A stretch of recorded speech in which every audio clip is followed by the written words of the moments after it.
कराची मलीर में अवामी press club Malir registered साल 2024 जूं चूंडियूं इलेक्शन कमीशन जे मेंबरनि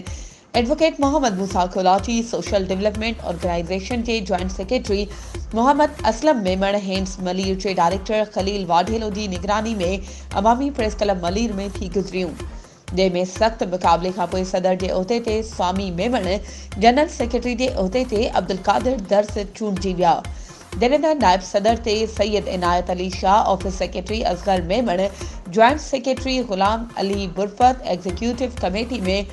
एम ज़मान चोखियो, रियाज़ बलोच, सैयद सज्जाद अली शाह कामयाबी माणे वरिती आहे। अवामी प्रेस क्लब मलीर जे नवनि चूंडियल उहिदेदारनि खे मलीर जे मुख़्तलिफ़ सियासी समाजी शख़्सियतुनि पारां मुबारकूं ॾिनियूं वयूं। नए चूंडियल सदर सामी मेमण